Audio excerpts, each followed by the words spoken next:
Hey everyone, and welcome to March. Can you believe it's already March, 3 months into the year? That's a quarter of the year gone, basically. Well, not technically, because it will be the end of March, will be the first quarter, but I was never good at mathematics. Anyways, thanks. Welcome to Friday, Focus on Fridays. I am so excited to be chatting today with Jillian, who is actually our creative manager in for Mental Healthy Fit, who's been able to jump in and help us out for today. So how are you doing, Jillian? I'm doing well, also not believing it's March. Indeed, indeed.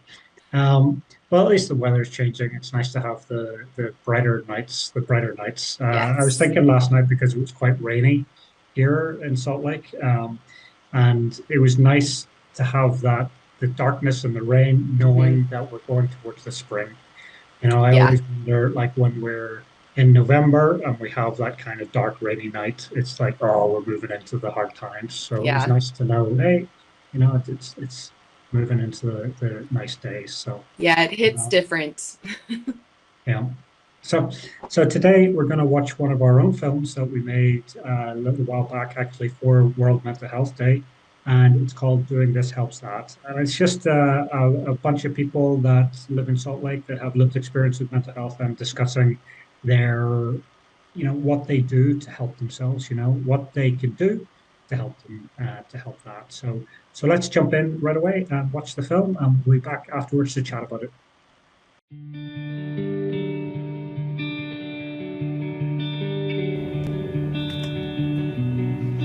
Storm clouds, that works so well.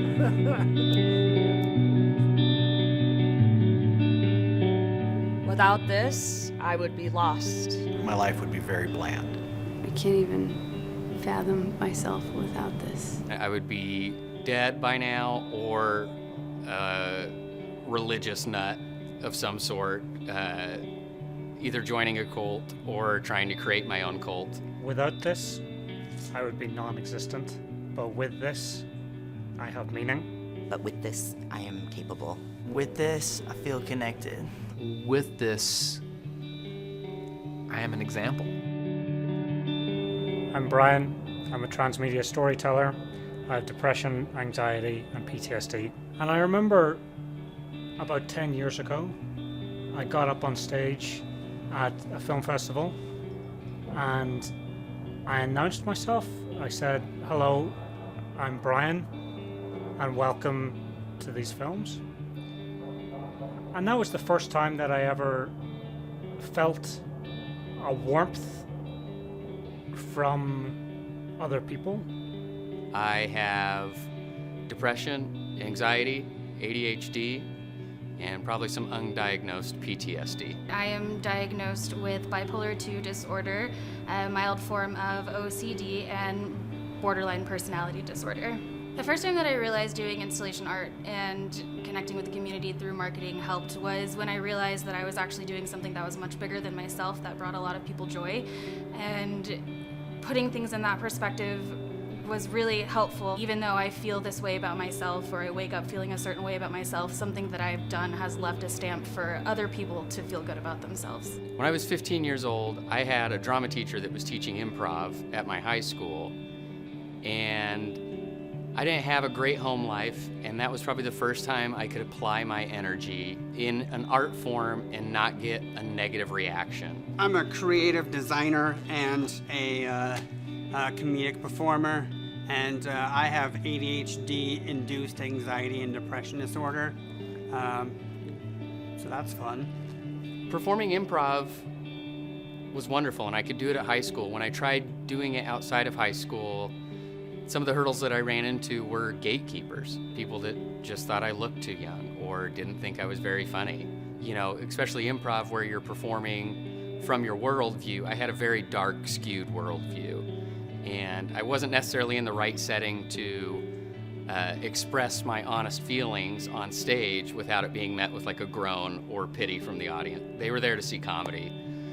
So that was definitely a hurdle of how do I deal with a lot of this immense emotion that's heavy and not always so funny. on a comedy stage. First time I realized this helped, I feel like I was very young, like a little kid, and just playing the piano that was in my house I grew up in. When I was a kid, I had crippling anxiety because my parents moved around a lot. But my dad had this camera, and I filmed these stupid short films with the local neighbor kids, and we became best friends, and that helped a lot with my anxiety and connecting with people. I think that anxiety and depression have the same roots, so I would say that I probably have both, just whatever day it seems to manifest itself in that way. I've used movement as something that helps me since I was a preteen. I went running like as fast as I possibly could. Anytime I get like a surge of anger or whatever teens go through, all of that like ups and downs, I'd just go running barefoot like down the street and then come back and huff and puff and kind of collapse and feel better. I do gardening, I play music, I'm a candidate for the Green Party for Salt Lake County Mayor, a community organizer, air quality activist, and I have bipolar 1 disorder. I am a poet and a spoken word performer. I'm also a teacher, and I have a history of alcoholism and disordered eating. I use cooking to deal with my OCD, obsessive compulsive disorder. Cooking was a way to get out of my head. When you're cooking, you have to use your senses to pay attention to what's going on in the pot or on the cutting board or in the oven or whatever. You're always smelling, listening, tasting as you go. Is something I can do 5 minutes at a time if that's all the amount of time that I have to do it. But not being able to leave the house, sometimes that's the only movement I get during the day. I have bipolar disorder type 2 and some ADD and a little bit of PTSD, but that hasn't been a problem for a couple years. Clowning found me by accident. I actually got divorced, and right around that time, burlesque and clowning both came in at the same time. So I didn't really choose it. This was something I was called to, something that I could do really well, and something that not only helped me, but helped my audiences and helped me deal with my life falling apart, really, and figure out where to go after everything kind of dismantled itself. Shortly after my first breakdown with psychosis from bipolar 1, I ran into the idea of regenerative or earth healing gardening and farming. Ever since then, gardening, and not just for myself, but advocating for it, organizing around it, supporting local farmers with it, experiencing it with my community beside me, has been intimately tied to my health and well-being.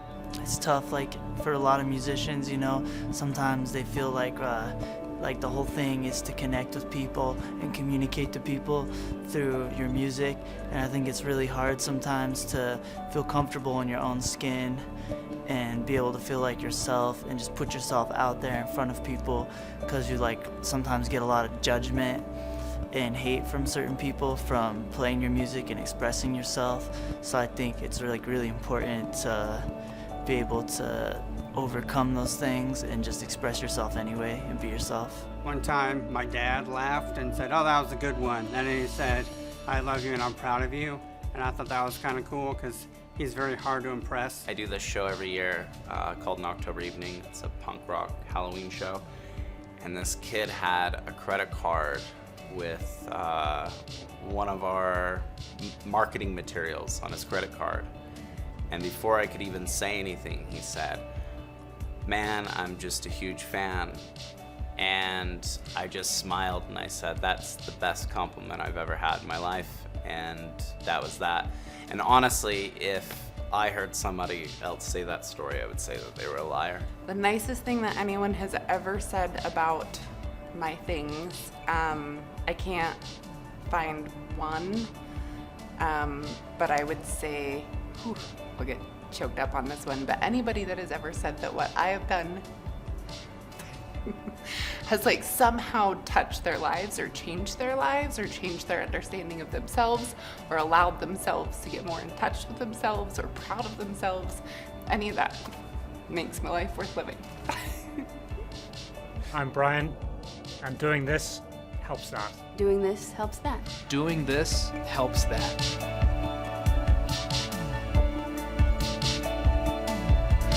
So we made this film, a couple of years ago, as I say, for World Mental Health Day, and it was really just to draw back the curtain and let people see that it's okay to ask for help and it's okay to have different outlets, because of course with mental health, it's very much traditional forms of treatment, go to the treatment center, go to therapy, take medication and things like that. But there's a lot more holistic approaches, as far as nutrition, exercise, meditation, stuff like that. But then on our side, we've got the creative outlets.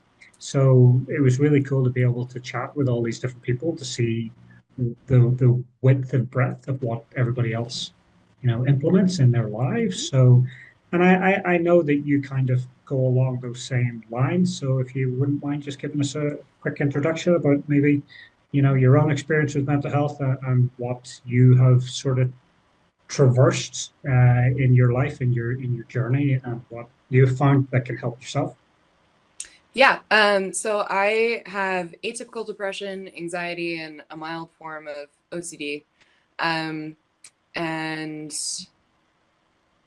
from a young age, I started performing, doing like choral groups and dance and theater. And then eventually, when I was a teenager, theater became my overarching creative passion. And I pursued it professionally for a few years in my adult life until I realized that for me personally, pursuing it professionally kind of ruined it. So it had to be just a thing I did for love. But I actually hit a rough patch with it a few years ago, and I had to take about a 5-year break. And that was actually really tough because it took away that outlet that I had previously had. And it's taken just until the last year and a half when I found my way back to it, and found it again in that way of it being a really helpful creative outlet, and kind of took all the pressure off of it to be anything else. And it's been wonderful to come back to it, because in that 4 or 5 year break, I struggled to find a different outlet, and just how immensely helpful it is to have a creative place and a creative way to express yourself to help work through some of your own struggles is just so beneficial. So my this is performance.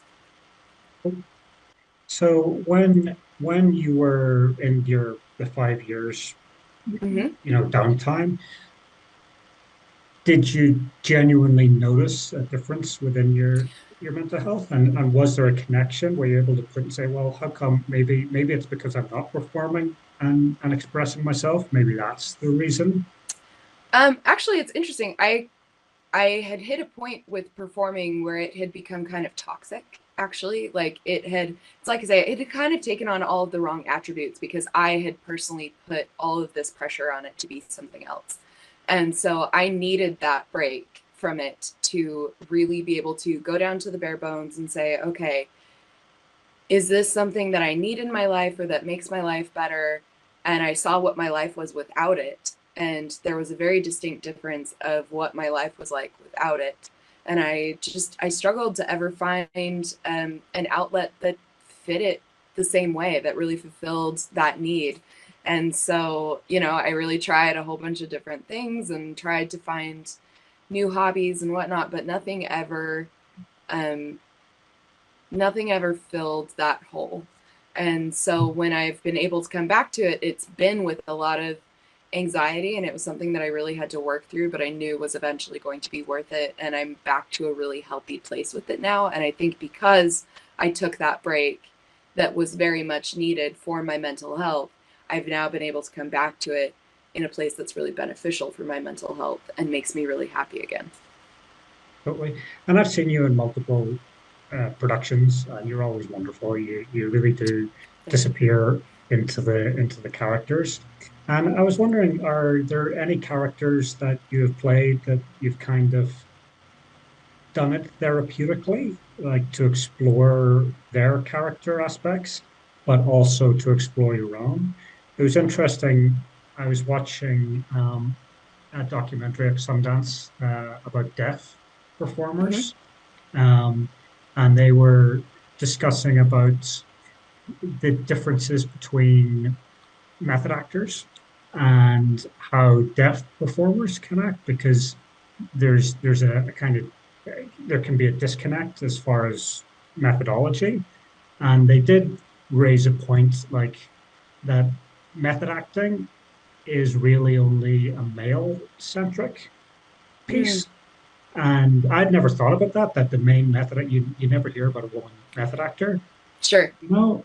And I think that's a really interesting piece to explore, because again, men are terrible, and men are just so, and you just think about all the method actors that they have to go, like I'm not a method actor at all. Like I can turn it on, turn it off, whether I'm good or not, but I don't feel the need to say, well, I need to go be a postman for 6 months so I could really know what it's like to be a postman and create this ego out of it. Yeah. But I'd never thought about it that I couldn't even name one female method actor. Yeah. I've also never thought about that until right now. It is interesting. I think that there's a big difference between research and being a method actor as we think of it. And I do feel like a lot of people use that method acting as an excuse to be kind of a bad person. Like, I think the reason that so much of that method acting comes up in public discussion as it does is because you hear about people having used it as an excuse to treat people really poorly or play really bad jokes, and they're like, oh, but it's all for the method, so it's fine. And it's like, oh, that's really not fine. But I do think research can be really beneficial. And to answer your first question about if there's a character that I feel like I was really able to use to explore myself, I'd say it's one of the most recent characters that I did. So I did a stage adaptation of Shakespeare in Love, the movie people might be familiar with, the controversial Oscar winner for Best Picture from the 90s, Gwyneth Paltrow. So I played the Gwyneth Paltrow role of Viola / Thomas Kent. And it was a really great opportunity for me to explore a lot of things that I'd been dealing with, such as performance anxiety and needing to find something outside of yourself. And for me, it even had themes of gender identity and other more nuanced things like that aren't necessarily scripted, but are very subtextual. And yeah, I think for me, that proved to be a very therapeutic process. And going into that show, I still was dealing with a significant amount of performance anxiety, but just being like, okay, if we just keep working through this, like it'll get better. And I think with all the things that I was able to really process and work on throughout that show, in the 2 shows I've done since that one, I haven't dealt with the performance anxiety. Like, I don't feel like I've been cured per se, but I do feel like I've hit a point of newfound comfort with performance that I'd really been lacking for a long time, and found myself settled into it again. And that was really due to that role and that process and being able to relate those things to myself. Cool. Great stuff. And, of course, it's difficult. Like I always say, like we can cheat our way to mental health, because in the end, our brains are just a tool. Our bodies are a tool for us to move and live with. And never have I said to myself, hey, I want to lift my right arm. Does my brain just decide to lift my left arm? I can control my brain, and I can control what I want to do. So you would think in the real world that when you're depressed, when you're down, you should be able to tell your brain, hey, release the serotonin, like Zeus, release the serotonin. Yeah. And then, but it's not the way it works. So we have to find ways to kind of con our brains into Mhm. releasing serotonin when we want it. Of course, when we're in crisis, it's going to be very difficult. So, Yeah. and the whole aspect of, hey, listen to a happy song or, do something joyful and it'll get you going. But of course, when you're in crisis, that's the last thing you want to do. You just want to Yeah. sit in it. You want to drone in it. But again, with performance, I myself as well, like I put myself in positions that someone's going to call my name and I have to get on stage. And no Mhm. matter what I'm feeling, if I'm down and out, whatever, or I don't have a choice, I've Yeah. got to get on stage or there's going to be an empty spotlight. Um, and of course, it can be very difficult with not just performance anxiety, but with natural anxiety, with Mhm. depression, the weight of the world through the day. But again, it's incredible the therapeutic nature of just getting on, like you have to do it, and then it Yeah. becomes, muscle memory, and you're just getting going. And then when I'm off stage, when I do the performance and I'm off, things just seem better, Yeah. and it's just that process of like, hey, I got to take the step forward. I got to do this.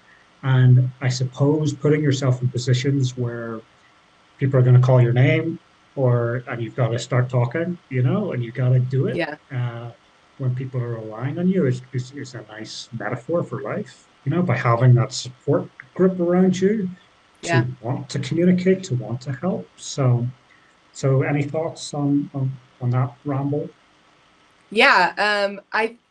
I think it's similar to what I'm told people find through working out, where it's like you have to just push past those first couple minutes and then it's all great. I think that's a myth, but I am told it's real. So I think it's very similar to that, where it's like you have to push past the discomfort and then find yourself settling into a place of feeling useful. I think so much of human nature has to do with us feeling purposeful. And Mhm. it's like you're saying, if you leave an empty hole, you're not fulfilling your purpose. And whether or not you're anxious or feeling other sorts of feelings about life in that moment, there is something that you get out of filling that hole. And it's for yourself and it's for other people. And it it like raises the collective spirit, I think. And that's not to say that it isn't hard. I mean, if you a performance anxiety I am still working through, that I still have not recovered from, is singing. Like if you put a spotlight on me and said, here's a microphone, go sing a song, it's your turn, go right now, I would fully start crying and probably run out of the room. But I also recognize that that's something that I just need to work through. And that once I work through it, and it'll probably take a while, but once I work through it, it will be okay. And it will once again be something that will make me feel good and hopefully make other people feel good and serve that purpose. Cool. Perfect. Perfect. And you know, again, with performance anxiety, people have worries of um, uh, is public speaking, all of these elements that they feel, Mhm. well, I don't have a creative bone in my body. But of course you do. Everybody can pick up a paintbrush and just, Yeah. slap it around, or people can write a poem. Even like I like to say, hey, just write a one sentence biography, and give yourself a happy ending. You can always be creative and always, find a way to make things better to help people. And I just think Absolutely. it's wonderful to be able to connect like this, and especially from your performance element, the the connection with the audience. Because all these people are just trying to get away from their troubles by coming to see Yeah. you, and it's incredible how that transference of energy and really can leave people in a much better place than when they walked in. So, Yeah. but thanks for your insights. Really cool chit chat, and I'm very thankful for you to be on Focus on Friday. So I hope everything is great in your life, and you have a great weekend. So Of thanks course. everyone for watching, and we'll see you next month.